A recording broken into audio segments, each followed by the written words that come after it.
Baik. Al-Asy'ariyah pun secara umum terbagi menjadi dua. Al-Asy'ariyah al-mutaqaddimin dan al-mutaakhirin. Al-mutaqaddimun, Asy'ariyah yang awal-awal, yaitu murid-muridnya Abu Hasan al-Asy'ari atau murid dari muridnya. Contohnya adalah Abu Hasan at-Tabari, ya. Kemudian contohnya Al-Baqillani, kemudian Ibnu Fawraq, ya. Ini di antara mutaqaddimin min al-Asy'ariyah. Adapun al-mutaakhirin yang terakhir-terakhir, contohnya adalah Ghazali, Al-Juwaini dan Ar-Razi. Dari abad ke-5 dan abad ke-6. Kalau yang pertama Abu Hasan at-Tabari, Al-Baqillani, kemudian Ibnu Fawraq, kemudian Abdul Qadir Al-Baghdadi, ya. Masih abad-abad ke-4, kemudian di abad ke-5 dan abad ke-6 muncul Asy'ariyah mutaakhirin. Bedanya apa? Bedanya jauh.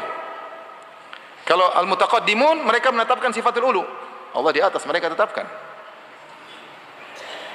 Makanya kalau ada sebagian yang mengatakan, barang siapa mengatakan Allah di atas berarti dia mujassimah, ini adalah tasbih, ini adalah kesyirikan dan macam-macam, kita katakan ulama Asy'ariyah juga mengatakan demikian. Abu Hasan al-Asy'ari mengatakan demikian. Tidak usah kita bicara dengan sahabat. Kalau kita bilang sahabat, para tabi'in, ya tentu banyak sekali.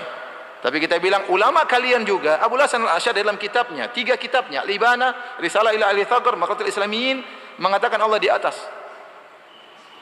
Kemudian murid-muridnya juga, Asy'ariyah mutaqaddimin, mengatakan Allah ada di atas. Asy'ariyah yang mutaakhirin, ini yang diikuti oleh kebanyakan atau banyak saudara-saudara kita di tanah air yang mendalami Asy'ariyah mutaakhirin. Ya. Baik, hadirin hadirat yang dirahmati Allah Subhanahu wa taala.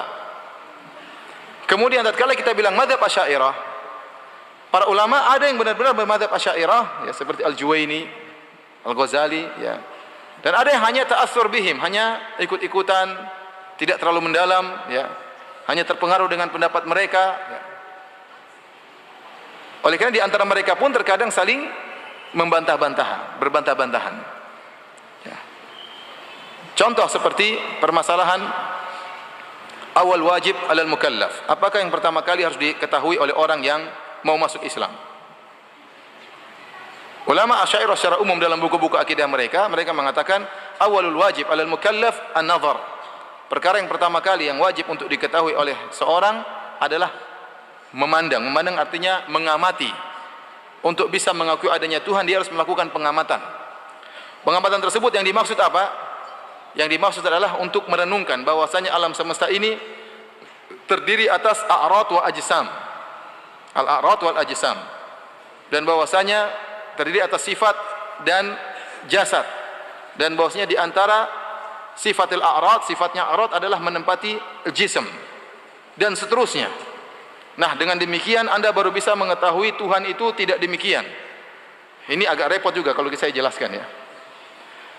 Ini dibantah oleh Al-Ghazali. Al-Ghazali sendiri yang bermadzhab Asy'ariyah membantah pemahaman cara seperti ini. Kata dia tidak, betul banyak orang tidak ngerti seperti ini.